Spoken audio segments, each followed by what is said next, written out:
It is day 6 of the event, and this morning saw our pirates raising anchor at Koh Roi and sailing here to Klong Muang. Behind me, they've set up in this beach restaurant. They have power, they have internet, and they're gonna jam all day. Today at 5, they're gonna use the tools we've provided to build sandcastles on the beach, and as the waves come in, they're gonna have candles burning, and the last candle to survive the water wins today's pirate challenge.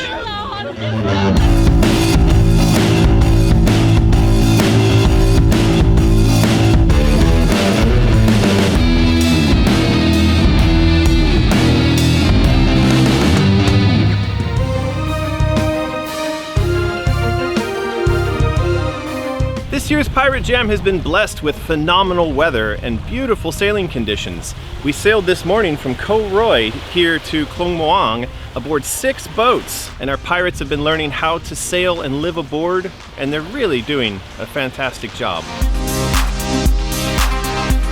Okay, let's go.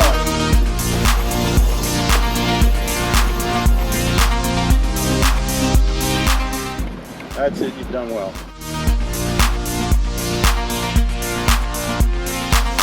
After their arrival here on Klong Muang, the pirates have plugged into power and they're jamming away.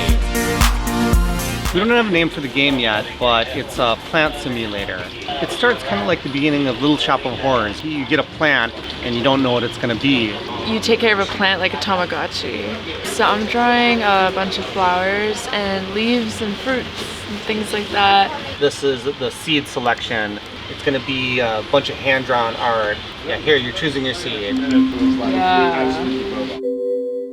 The plant's shape is affected by how you water it, what kind of light you give it, what kind of music you give it. So I'm really happy with the progress we've made so far. So I'm just working on it by myself. It involves a lot of writing. It's a potion shop simulator. I'm inspired by all of the experiences we've had here and all the things we've seen. First you collect ingredients from the beach, from the jungle, and then you have to figure out what each one does, what ingredients are good for what ailments, and there is a twist at the end. So far we got a kind of Black Friday simulator, hordes of kind of pickermen, naked people. They're not really naked, they're planning on getting dressed at the shop without asking store owner permission. Yeah, exactly. Buying things the old-fashioned way with money and accruing savings, as one does. Lots of savings, that's what Black Friday is all about. And later on, perhaps just looting. A lot of riot police and water cannons in between. Yeah, well, we'll see about the water. I love the water cannon concept. I'm afraid of programming it. It's happening. But a lot of the technical stuff is behind us now. Now it's like just a slog of content to the finish. Yeah. My game for this jam is about pet sharks, and you can pet sharks and feed them. That's the new feature that I implemented yesterday. And I'm now like fixing bags and trying to add more cool stuff. Well, I've been mostly not working, but when I have been working, I've been trying to make a game where you sort of have a snowy mountain and then you have little skiers that try and ski down it, and then you carve sort of ski runs into it and they sort of follow it down. I have skiers that are bad at skiing, and I have a bunch of terrain tools. If you spawn a lot of skiers at once, it gets pretty chaotic. On the first day we painted some Thai paintings, so I'm using the paintings to do like a quick picture matching game. So you select one picture, then you have to match it within time. One of the events was like egg catching game, so like you shoot an egg and you try to catch it. It's a lot easier in a game than in real life.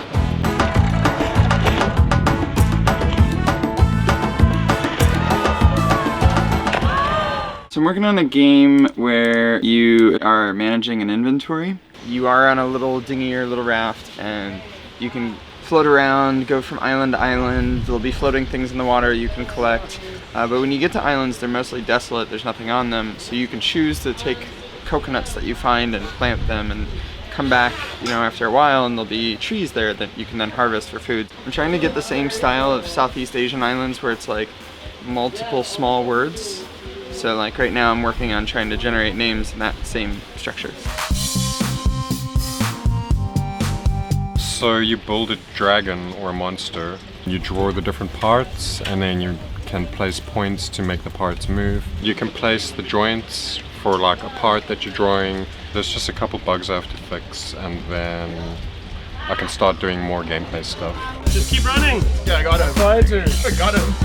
Try to. Back at home, I've been doing experiments with machine learning and trying to get the computer to figure out how to walk itself. Get him off me. Get him off me. I got some of that done back home over the past while, but I haven't really had a chance to actually try and make a game out of it. I believe in you. Pass the ball. You can't pass, it doesn't work like that. So I'm just using some of that tech and I'm going to try and make a kabaddi game with that. No, keep going. Oh! Yeah!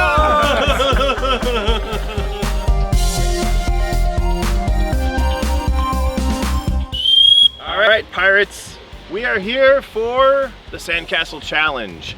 The way this works is you're each going to be given 30 minutes to build a structure capable of protecting the fire which burns inside this candle holder as the waves come up mercilessly and knock everything down.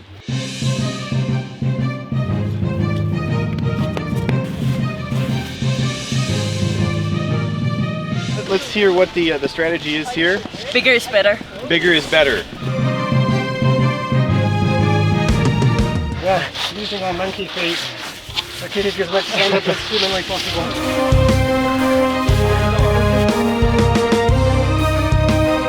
And what are the ships got in mind? What's going to win the day here? My theory is that a shallower incline is less likely to create cliffs that then like break off. I'm hoping it'll sort of evenly be eroded away. This is a bit of a second year strategy since Robbie was with us last year. So putting that hard-earned knowledge to good use. Palm trees, we see that there's a kind of excavation channel appearing. Is that a resource or is that a... Resource excavation. I see. I see. We're trying to get the damp sand that's down below because the dry sand is too soft. We're hoping everyone is just letting us win because we always share the rum. Keep it simple, keep it very wide, don't worry about height, and try to keep the sand as compact as possible. We just got a lump of dirt. All right, guys, 30 seconds. 30 seconds. Make sure you make a home for your lantern.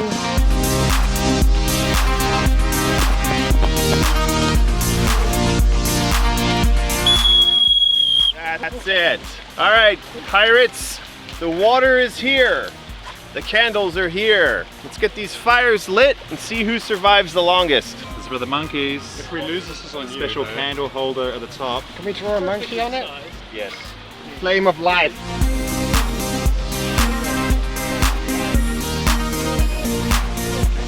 Yeah.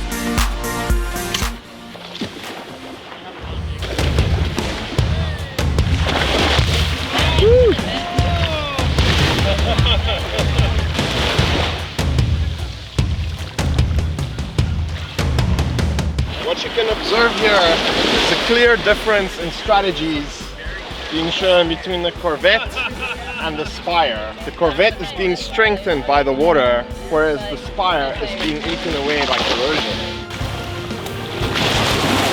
Oh, it's gonna collapse! It's gonna collapse!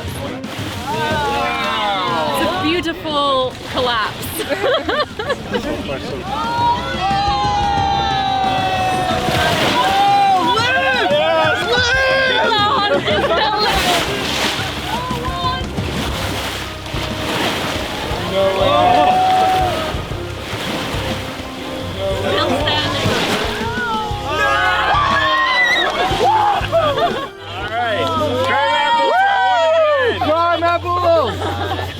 So Ruan is on a call. You're still standing, by the way. I'd like to give Ruan credit for coming up with the strategy. And mostly stomping on it really efficiently. Yeah, we built the Corvette and it lasted. Tomorrow morning, they get up bright and early to set sail for Krabby Boat Lagoon, where we will wrap up this year's Pirate Jam, finishing up their games, and a barbecue where we give them all prizes.